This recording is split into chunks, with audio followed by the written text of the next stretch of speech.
बढ़ती आबादी के साथ न केवल मनुष्य बल्कि जानवरों के लिए भी समस्या खड़ी हो गई है। आधुनिक तकनीकों के कारण अब बैलों की आवश्यकता कम हो गई है। इसी का परिणाम है कि अब ये बछड़े या तो कसाईयों का शिकार बन जाते हैं या सड़कों पर पॉलीथीन आदि खाकर बीमार जीवन जीने को मजबूर होते हैं।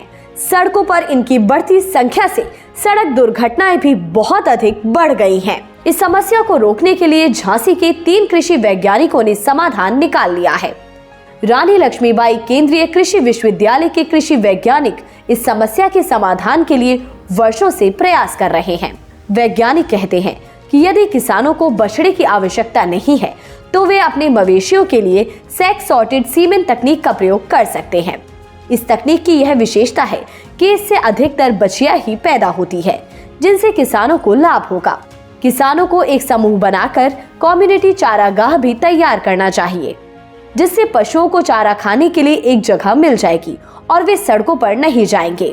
इसके साथ ही चारागाह के बगल में एक बायोगैस प्लांट भी तैयार किया जा सकता है, जहां पशुओं से निकलने वाले गोबर से बायोगैस तैयार कर सकते हैं। इतना ही नहीं, इन पशुओं के गोबर से स्वयं सहायता समूह के द्वारा गोबर के दिए, मूर्तियां और कई प्रकार के उत्पादों को बनाकर उससे अतिरिक्त आय भी अर्जित की जा सकती है, जो ग्रामोदय का साधन है। स्पष्ट है कि वैज्ञानिकों के द्वारा सुझाया गया यह समाधान जहां सड़क पर बेसहारा घूमते जानवरों से लोगों को निजात दिलाएगा, वहीं इनके गोबर से बने ईंधन और सामानों से ग्रामीण अर्थव्यवस्था को मजबूती भी मिलेगी।